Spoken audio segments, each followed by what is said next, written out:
Chapter 7 continued. Good gracious me, Sophie said. What else can you hear? I is hearing the little ants chittering to each other as they scuttle around in the soil. You mean you can hear ants talking? Every single word, the BFG said, although I is not exactly understanding their language. Go on, Sophie said. Sometimes on a very clear night, the BFG said, and if I is swiggling my ears in the right direction, and here he swiveled his great ears upwards so they were facing the ceiling. If I is swiggling them like this and the night is very clear, I is sometimes hearing faraway music coming from the stars in the sky. A queer little shiver passed through Sophie's body. She sat very quiet, waiting for more. My ears is what told me you was watching me out of your window last night, the BFG said. But I didn't make a sound, Sophie said.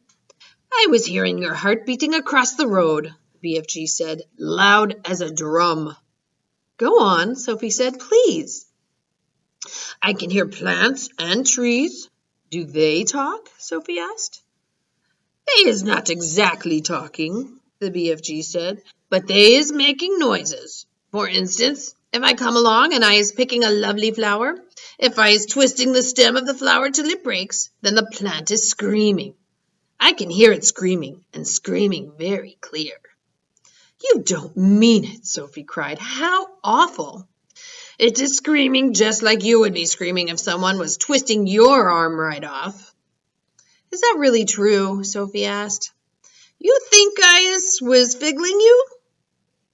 It is rather hard to believe. Then I is stopping right here, said the BFG sharply. I is not wishing to be called a fibster.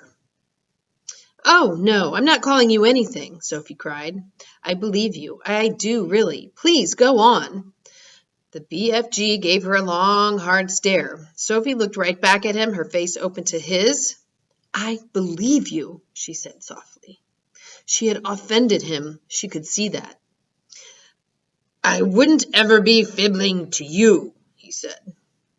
I know you wouldn't, Sophie said, but you must understand that it isn't easy to believe such amazing things straight away. I understand that, the BFG said.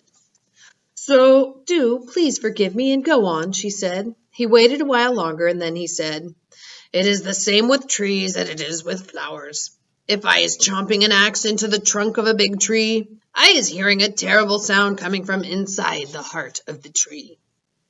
What sort of sound? Sophie asked. A soft moaning sound, the BFG said. It is like the sound an old man is making when he is dying slowly. He paused. The cave was very silent. Trees is living and growing just like you and me, he said. They is alive. So is plants.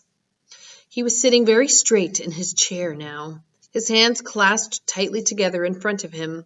His face was bright, his eyes round and bright as two stars. Such wonderful and terrible sounds I is hearing, he said. Some of them you would never wish to be hearing yourself, but some is like glorious music. He seemed almost to be transfigured by the excitement of his thoughts. His face was beautiful in its blaze of emotions. Tell me some more about them, Sophie said quietly. You just ought to be hearing the little miceies talking, he said. Little miceies is always talking to each other, and I is hearing them as loud as my own voice. What do they say? Sophie asked. Only the miceies know that, he said. Spiders is also talking a great deal. You might not be thinking it, but spiders is the most tremendous natterboxes. And when they is spinning their webs, they is singing all the time. They is singing sweeter than a nightingale. What else do you hear? Sophie asked. One of the biggest chatbags is the caterpillars, the BFG said. What do they say?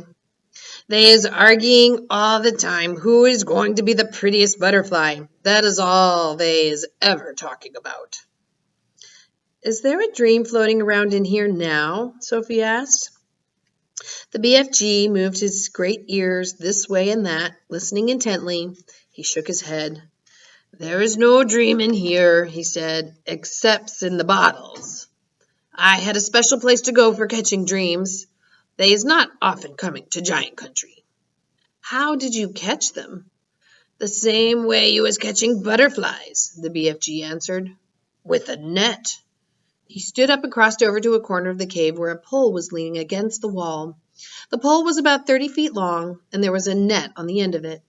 Here is the dream catcher, he said, grasping the pole in one hand. Every morning I is going out and snitching new dreams to put in my bottles. Suddenly, he seemed to lose interest in the conversation. I is getting hungry, he said. It is time for eats.